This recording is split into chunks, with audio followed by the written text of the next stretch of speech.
Hello everyone, welcome to my YouTube channel. आज हम बात करेंगे मानसिक या संज्ञानात्मक विकास के बारे में। तो मानसिक विकास क्या होता है? जब बच्चा जिस समय उसका जन्म होता है, उसका जो मस्तिष्क होता है वो पूरी तरह से विकसित नहीं होता है। जैसे जैसे जब वो जन्म के बाद उसका जो मस्तिष्क होता है उसका विकास प्रारंभ हो जाता है, और उस विकास के साथ साथ मस्तिष्क के साथ साथ उसकी जो मानसिक शक्तियाँ होती हैं उनका भी विकास प्रारंभ हो जाता है। तो इस प्रकार जो मेंटल एंड कॉग्निटिव डेवलपमेंट की जब हम बात करते हैं तो इन दोनों ही शब्दों का जो अर्थ है वो एक ही तरह से लिया जाता है, लेकिन इनमें थोड़ा सा डिफरेंस होता है। Cognitive development means how children think, explore, and figure things out. It is the development of knowledge, skills, problem solving, and dispositions which help children to think about and understand the world around them.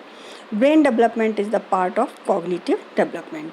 मतलब mental development और cognitive development क्या है? Mental development में हम बात करते हैं उसके मस्तिष्क के विकास की, उसकी मानसिक शक्तियों के विकास की।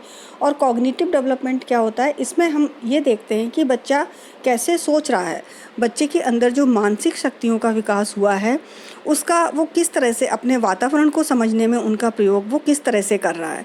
इसी को हम संज्ञानात्मक विकास कहते हैं। जैसे अगर हम संज्ञान शब्द का अर्थ समझें तो इसका मतलब होता है जानना या समझना। तो संज्ञान एक ऐसी प्रक्रिया है जिसमें विचारों के द्वारा ज्ञान प्राप्त किया जाता है। मतलब जो संज्ञानात्मक विकास शब्द का प्रयोग किया जाता है वो मानसिक विकास के अगर हम व्यापक अर्थ में देखें तो हम उसको संज्ञानात्मक विकास कहते हैं, जिसमें कि जो भी बच्चा सूचना प्राप्त कर रहा है अपने वातावरण से उनका वो प्रत्यक्षीकरण करता है, उनकी पहचान करता है और उनको ध्यान में रखता है और उनको एक्सप्लेन करता है। इस प्रकार जो संज्ञान में मानव की जो विभिन्न मानसिक गतिविधियाँ होती हैं या जो मानसिक शक्तियाँ होती हैं उनका एक तरह से समन्वय होता है। तो मेंटल डेवलपमेंट क्या है? ये एक नैरो कॉन्सेप्ट है, एक मतलब एक संकीर्ण विचारधारा है। और जब हम कॉग्निटिव डेवलपमेंट शब्द का प्रयोग करते हैं या संज्ञानात्मक विकास शब्द का प्रयोग करते हैं तो एक ये व्यापक अवधारणा है, और इसी में आपका संज्ञानात्मक विकास में मानसिक विकास भी शामिल होता है। तो इस तरह से हम मानसिक और संज्ञानात्मक विकास को एक दूसरे से अलग करके भी देख सकते हैं। अब हम देखते हैं कि संज्ञानात्मक या मानसिक विकास के कौन कौन से पक्ष होते हैं। तो मानसिक विकास प्रारंभ होता है संवेदना के विकास के साथ साथ। सेंसेशन, सबसे पहले जो शिशु होता है या जो बालक होता है जब उसका जन्म होता है तब उसके जो संवेदी अंग होते हैं, सेंसरी ऑर्गन्स होते हैं, उनके द्वारा वो संवेदनाएं प्राप्त करता है। संवेदनाएं किस रूप में होती हैं? आँखों से देख के, दृष्टि के रूप में, और स्वाद के रूप में, गंध के रूप में, स्पर्श के रूप में वो संवेदनाओं को प्राप्त करता है। लेकिन ये संवेदनाएं बच्चे के लिए बिल्कुल अर्थहीन होती हैं, मतलब उसका वो कोई भी मीनिंग नहीं लगा सकता है। जब बच्चे उन संवेदनाओं को समझना सीख जाते हैं या उनका अर्थ निकालना सीख जाते हैं तब उसको हम प्रत्यक्षीकरण या परसेप्शन कहते हैं।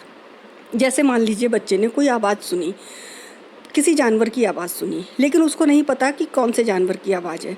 लेकिन जब बच्चा थोड़ा बड़ा होता है, आवाज़ सुन के अगर उसने ये पहचान लिया कि जो आवाज़ आ रही है ये किसी कुत्ते की आवाज़ है या किसी गाय या भैंस की आवाज़ है, तो इसका मतलब अगर वो आवाज़ सुन के और उसका अर्थ लगा ले, उस आवाज़ को पहचान ले कि ये किसकी आवाज़ है, तो वो इसकी एक तरह से उसने परसेप्शन कर लिया या प्रत्यक्षीकरण कर लिया।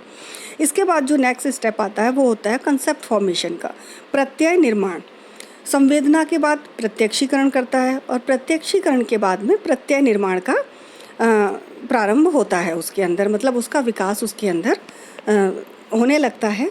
कॉन्सेप्ट फॉर्मेशन से मतलब होता है कि मान लीजिए बच्चे ने कोई आवाज़ सुनी, बच्चे ने उसको परसेप्शन या प्रत्यक्षीकरण किया, उसके बाद में वो दो जानवरों के बीच में डिफ्रेंशिएशन करना सीख जाए या जनरलाइजेशन सामान्यीकरण करना सीख जाए, तो उसका कहते हैं कि कॉन्सेप्ट फॉर्मेशन हो जाता है। मान लीजिए उसने कुत्ते की आवाज़ सुनी, लेकिन कुत्ते की आवाज़ से उसने ये अंदाज़ लगाया कि वो कुत्ता है, तो इस तरह से उसके जो इसके बाद में वो कुत्ते में और एक भैंस के बच्चे में अगर डिफ्रेंशिएशन करना शुरू कर देता है कि उनमें क्या क्या अंतर हैं, या जो कुत्ते होते हैं अलग अलग रंग के होते हैं लेकिन वो सभी कुत्तों की श्रेणी में आएंगे, तो वो इस तरह से उसका कुत्तों के प्रति या भैंस के बच्चे के प्रति जो कंसेप्ट है वो उसका फॉर्मेशन होने लगता है। इसके बाद आता है रिमेम्बरिंग, स्मरण। ये भी एक मानसिक शक्ति होती है। बच्चा जब छोटा होता है, बहुत छोटा होता है, तो उसके अंदर स्मरण शक्ति नहीं होती, वो चीज़ों को देखता है और भूल जाता है।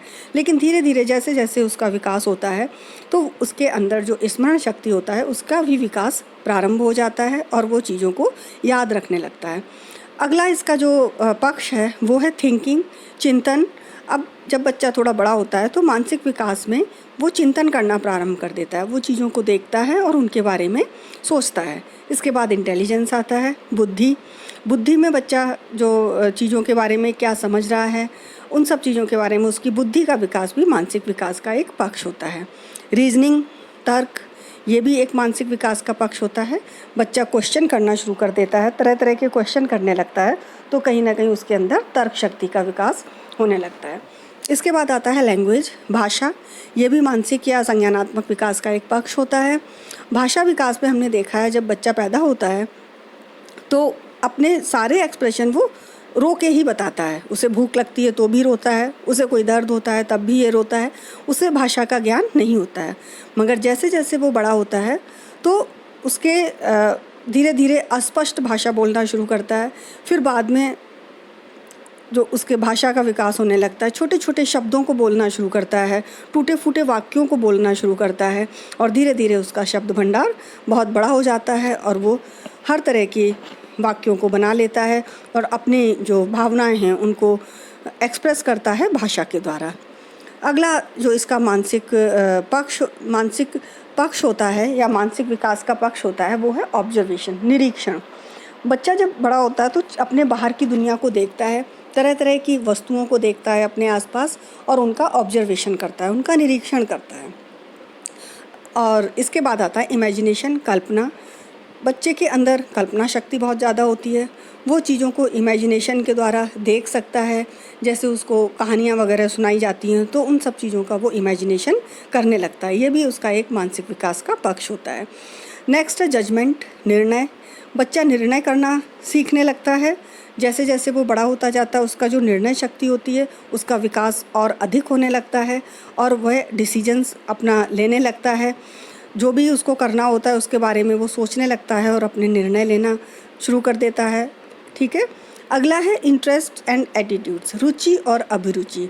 इसी तरह से जब बच्चा बड़ा होता है तो उसके तरह तरह की चीज़ों में या तरह तरह की वस्तुओं में उसका इंटरेस्ट डेवलप होने लगता है, कई उनके एटीट्यूड्स डेवलप होने लगते हैं। तो ये भी मानसिक विकास का एक पक्ष होता है।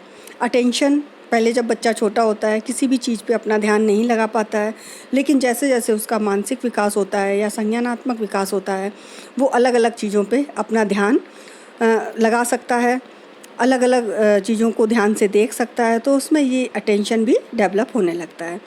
फिर नेक्स्ट आता है प्रॉब्लम सॉल्विंग। जब बच्चा और बड़ा हो जाता है मानसिक विकास में, जब उसका अच्छा मानसिक विकास हो चुका होता है तब वो समस्या समाधान की तरफ भी बढ़ जाता है। समस्या समाधान में बच्चे के आगे कई तरह की समस्याएं आती हैं जिनको वो सॉल्व करता है। पज़ल वगैरह बच्चे उससे सॉल्व करना सीखते हैं। तो इस तरह से जो प्रॉब्लम सॉल्विंग एबिलिटी है ये भी मानसिक विकास का एक पक्ष होता है। तो ये मानसिक विकास के कुछ पक्ष थे, कौन कौन सी मानसिक योग्यताएं बच्चे के अंदर विकसित होती हैं जिनके बारे में हमने जाना। अब नेक्स्ट है characteristics of mental and cognitive development. मतलब मानसिक या संज्ञानात्मक विकास की कौन कौन सी विशेषताएं होती हैं। तो विशेषताओं की बात करें तो सबसे पहले आ जाता है विशाल बौद्धिक रुचियाँ, वाइडेंड इंटेलेक्चुअल इंटरेस्ट। जब बच्चा छोटा होता है तो उसकी रुचि केवल उन्हीं बातों में होती है जो कि उनकी आवश्यकताएं होती हैं, जैसे भूख, दर्द, इन्हीं सब चीज़ों से उसको ज़्यादा मतलब ज़रूरत, जो उसकी आवश्यकताएं होती हैं उन्हीं के बारे में उसकी रुचि होती है।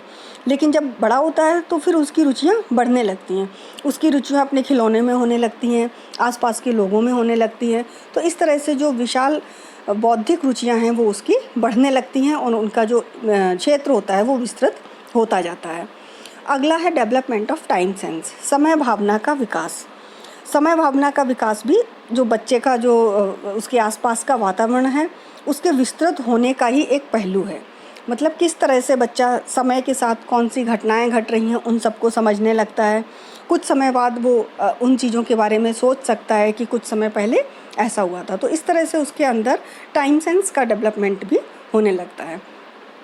Next, increasing ability to use sign and symbols, चिन्ह तथा संकेत प्रयोग करने की अधिक योग्यता। अब जैसे जैसे बच्चा बड़ा होता है तो क्या होता है कि उसमें जो उसके पहले तो क्या होता है कि हर चीज़ को देख के वो समझ नहीं पाता है। जब वो छोटा होता है उनको समझ नहीं पाता है। जैसे कोई बच्चा भूखा है, ठीक है, तो वो रोता है, और जब उसको खाने को कुछ मिल जाता है उसके बाद वो चुप हो जाता है। लेकिन जब बच्चा संकेतों को समझने लगता है तो वो खाने की चीज़ देख के ही चुप हो जाता है। मतलब खाने से पहले ही वो चुप हो जाता है, क्योंकि उसको पता है कि इससे हमें खाने को मिलेगा। तो इस तरह से उसके अंदर चिन्ह और संकेत का जो समझने की योग्यता उसके अंदर डेवलप होने लगती है। नेक्स्ट है increasing ability to make plans. अब इसमें क्या होता है कि योजनाएं बनाने की अधिक योग्यता। जब बच्चा क्या होता है कि अपने जो पास्ट में जो भी एक्सपीरियंस होते हैं उनके आधार पे उनको यूज़ में लाके, उन एक्सपीरियंस को यूज़ में लाके वो आगे की प्लानिंग भी कर सकता है। तो ये भी एक मानसिक विकास का विशेषता होती है कि वो योजनाएं बनाने की योग्यता उसके अंदर विकसित होने लगती है। इंक्रीज इन अटेंशन, जैसे अभी हमने एक पक्ष उसका पक्ष देखा था अटेंशन का, ध्यान में वृद्धि। तो जैसे जैसे मानसिक विकास होता है वैसे ही उनके ध्यान में वृद्धि होती जाती है। पहले बच्चा छोटा होता है तो उसके वो किसी भी चीज़ पे अपना ध्यान स्थिर नहीं रख पाता है, पर जब बड़ा होने लगता है तो क्या होता है, वो किसी भी कार्य पे या किसी भी परियोजना पे अब काफ़ी समय तक अपना ध्यान को एकाग्र कर सकता है। ठीक है। नेक्स्ट है इंक्रीज इन क्यूरियस क्वेश्चंस, अद्भुत प्रश्नों में वृद्धि। मतलब बच्चा जैसे जैसे बड़ा होता है उसकी क्वेश्चनिंग बढ़ती जाती है। आप लोगों ने देखा होगा बच्चे, छोटे बच्चे होते हैं तो क्वेश्चन पूछते हैं ये क्या है, ये क्या है। लेकिन जैसे थोड़ा और बड़े होते हैं उनका मानसिक विकास थोड़ा सा और अधिक हो जाता है, फिर वो पूछते हैं ये कैसे हो रहा है ना। जैसे छोटा बच्चा है, उसने पूछा कि ये क्या है, तो उसके पेरेंट्स ने बताया कि ये फ़ैन है। कुछ समय बाद उसकी जो जिज्ञासा थी वो शांत हो गई, लेकिन कुछ समय बाद जब उसका और ज़्यादा मानसिक विकास हुआ फिर उसके अंदर जिज्ञासा उत्पन्न हुई। फिर उसने पूछा कि ये चल कैसे रहा है। तो इस तरह से जो उनके जो क्वेश्चंस होते हैं, क्यूरियस क्वेश्चन होते हैं, जिनमें जिज्ञासा वाले प्रश्न होते हैं, वो उनमें भी वृद्धि होती रहती है। जिज्ञासा में वृद्धि होती रहती है। वो डिपेंड करता है कि बच्चे का मानसिक विकास किस हद तक हो चुका है। नेक्स्ट है इंक्रीज इन सेंसरी डेवलपमेंट, संवेदनात्मक विकास में वृद्धि। जैसे बताया था कि संवेदना में किस तरह से वृद्धि होती है, बच्चा किस तरह से उस संवेदना को अनुभव करता है, उसको ध्वनि के रूप में, सुगंध के रूप में, स्वाद के रूप में या स्पर्श रूप में संवेदनाओं को अनुभव करने लगता है, और उसका जो संवेदना का विकास है वो भी आगे होने लगता है। नेक्स्ट है कल्पना में वृद्धि।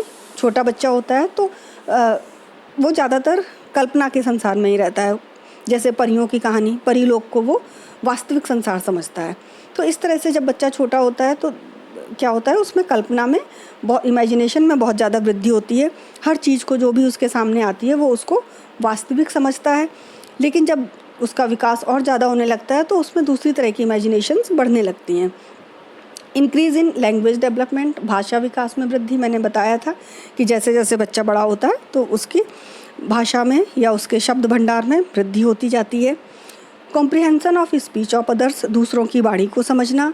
बच्चा जैसे जैसे बड़ा होता जाता है तो दूसरों की जो वाणी, जो दूसरे क्या कह रहे हैं उसको भी वो समझना शुरू कर देता है। पहले तो बच्चा क्या होता है, अपना ही बोलता है, अपनी ही बातों को दूसरों तक पहुंचाता है, फिर दूसरों के विचारों को या दूसरों की वाणी को भी समझना शुरू कर देता है। Next, ability to deal with abstraction, अमूर्त विचारों की योग्यता। ये जब बच्चा थोड़ा बड़ा हो जाता है तो उसके अंदर अमूर्त विचार की भी योग्यता उसके अंदर डेवलप हो जाती है। अमूर्त विचार मतलब जिन चीज़ों को वो देख नहीं सकता उनके बारे में भी वो सोच सकता है। जैसे ईमानदारी क्या है, एक अमूर्त विचार हो गया। ईमानदारी की जो कॉन्सेप्ट है वो बच्चा समझने लगता है कि ये क्या होती है। इसी तरह से ability to deal with ideas, विचारों को समझने की योग्यता। दूसरे लोग क्या कह रहे हैं उन सब चीज़ों को वो समझने लगता है। दूसरों के विचार क्या हैं उन सबको वो समझने लगता है। तो ये भी एक बौद्धिक विकास की उसकी विशेषता होती है। नेक्स्ट, निर्णय लेने की योग्यता, एबिलिटी टू मेक डिसीजंस। जैसे जैसे बच्चा बड़ा होता है वो अपने अपने जो कार्य होते हैं उनसे संबंधित वो निर्णय लेने की योग्यता भी उसके अंदर विकसित हो जाती है। वो धीरे धीरे तर्क वगैरह के बारे में समझने लगता है और अपने निर्णय को खुद ले सकता है। Next, ability to challenge the existing norms, विद्यमान प्रतिमानों को चुनौती देने की योग्यता। जब बच्चा बड़ा होने लगता है तो क्या होता है कि जो विद्यमान प्रतिमान से मतलब है जैसे कुछ परंपराएं या कुछ अंधविश्वास, तो उन सबको वो बहुत जल्दी से नहीं एक्सेप्ट करता है, उनको नहीं मानता है और उनको चैलेंज करने लगता है कि ऐसा नहीं करेंगे तो क्या हो जाएगा। तो ये भी एक मानसिक विकास की विशेषता होती है। अगली विशेषता है ability to think in wider perspective, व्यापक दृष्टिकोण से विचारने की योग्यता। मतलब जो बच्चा है अब अपना जो दृष्टिकोण है उसका, जैसे जैसे उसका मानसिक विकास होता है उसका दृष्टिकोण भी व्यापक होता जाता है। वो अब आसपास की वस्तुओं, आसपास के लोगों, सभी को अपने आसपास की जो चीज़ें हैं उनको भी अपने दृष्टिकोण में उनके बारे में भी विचार कर सकता है। नेक्स्ट है कैपेसिटी फॉर इंटेलेक्चुअल कम्युनिकेशन, बौद्धिक विचार विनिमय की योग्यता। दूसरों के साथ अपने जो बौद्धिक विचार विनिमय मतलब संप्रेषण, कम्युनिकेशन, एक दूसरे के प्रति जो कम्युनिकेशन होता है उसमें वो धीरे धीरे योग्य होने लगता है और इससे उसके मानसिक विकास का पता चलता है। नेक्स्ट है increase in creative impulse and problem solving, रचनात्मक प्रवृत्ति तथा समस्या समाधान प्रवृत्ति की वृद्धि। जब बच्चा बड़ा होता है तो उसमें क्रिएटिव कुछ भी करने की प्रवृत्ति आने लगती है, वो रचनात्मक कुछ भी वस्तुएं बनाना शुरू कर देता है, वेस्ट मटेरियल से कुछ ना कुछ बनाता रहता है, क्राफ्ट के काम करने लगता है और इस तरह से पजल्स वगैरह सॉल्व करने लगता है। तो ये समस्या समाधान की प्रवृत्ति की वृद्धि उसके अंदर होने लगती है। आगे चल के वो अपनी लाइफ से संबंधित प्रॉब्लम को भी सॉल्व करना सीखने लगता है। नेक्स्ट है increase in development of morality. जब बच्चे का मानसिक विकास होता है तो उसमें सही गलत की पहचान करने की योग्यता भी आ जाती है। इस तरह से जैसे जैसे उसकी एज बढ़ती है उसके जो नैतिक मान्यताएं हैं उनको भी वो समझने लगता है, उन पर अमल करने लगता है, अच्छे को समझने लगता है, बुरे को समझने लगता है। तो इस तरह से उसका जो मोरल कैरेक्टर है उसकी कहीं ना कहीं उसका शुरुआत होने लगती है और वो नैतिक मूल्यों को समझने लगता है। ये भी एक बौद्धिक विकास की विशेषता होती है। तो इस तरह से आज हमने मानसिक या संज्ञानात्मक विकास के विभिन्न पक्षों को देखा और उनकी क्या क्या विशेषताएं होती हैं उनको देखा। तो इस तरह से बौद्धिक और मानसिक विकास एक बहुत ही महत्वपूर्ण विकास होता है बच्चे के विकास में। मुझे उम्मीद है कि आपको ये वीडियो पसंद आया होगा। Thank you so much.